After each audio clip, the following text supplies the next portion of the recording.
I grew up in an Asian family. My parents, they came as refugees from Vietnam to Germany in 1979. And I also have like an older brother. And so growing up in an Asian family, it's very clear that whatever my father is saying, you just listen to. Yeah. So which means that at the age of 4, when he decided he's putting me into a Shaolin school, so I had no choice in that sense. I just followed the instructions of my father. He said, go there, do the training. And so I went there, do the training. So I wouldn't really say that in the beginning it was my choice. For me, it was just starting as a hobby, starting just as a practice to use my body, not to sit around too much, using the body, using the energy that as a child, for example, you just have this type of energy, which means, to children, there's not much talking necessary. They are not using the energy to process with the mind. This is what adults do. But children, they are processing energy by moving.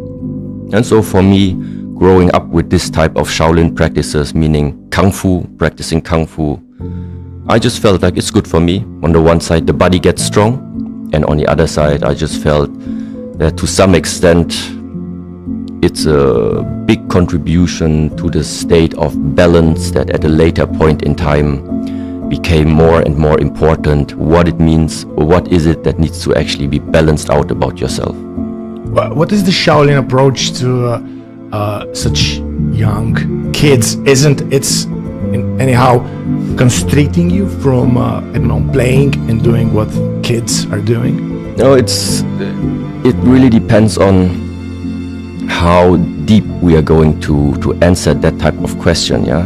So on the one side, of course, there is the freedom that a child is supposed to have, but that definition of freedom, yeah, to do what you want at any time that you want, just feel free without any type of restriction. I don't think this is the way how a human in this world is learning to grow.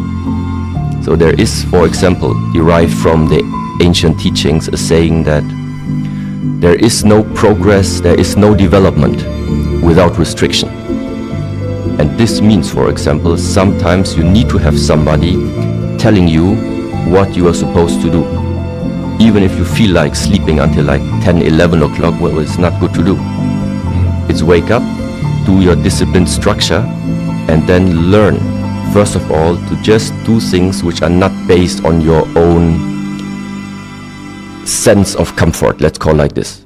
But this sense of comfort is not helpful when it comes to developing yourself. So, and in a way, now the Shaolin practices, especially when it comes to children, it is still a playful way, yeah, because you're using the body, it's fun at some point. It's still fun, you like to do the things. But at the same time, it's also a healthy way to also start to understand that this lifetime is not just about roses and butterflies. Sometimes you are meeting situations that you just have to face and that you have to go through, meaning you're gonna meet conflict at one or another point. You're gonna meet the feeling of having competition. And the martial art, the Shaolin practices, for example, I think is a very healthy way to already get used to. If you fail at one competition, it doesn't mean that you're a bad person. It just means practice more. So these are all things where now, when we talk about it already, you see that it's not just the physicality that is so interesting about this tradition, about these practices. It is especially the question, how does all this physicality, all this practicing of using the body, how does it eventually translate into your mindset, translate into what type of character are you? Do you have patience? Do you have discipline? Do you have willpower? Yeah, this is the question. Because, when we go to school, for example, there are subjects that we are learning. Mathematics, biology, physics, chemistry, all of these things. These are subjects that we are learning. But every human being has something, we have something inside of us Some people, you would say, they have discipline, other people, they don't have it. Some people have gratefulness, other people don't have it. Some people have a natural sense of respect, other people don't have it. So the question is it coincidence that you are born with respect or that you are born with discipline, or is these character traits something that actually need to be and can be developed inside the human being? Because if you're disciplined, it doesn't matter what you do afterwards in your life. If you are disciplined, you're gonna have this discipline because it's part of your character. You're gonna carry it on for whatever you are doing. Going to school, going to university, having your first job, building up your own company, doesn't matter what it is. So this is that interesting part, which means what all of these Shaolin practices, for me, the way how I am sharing it since years, what it is about.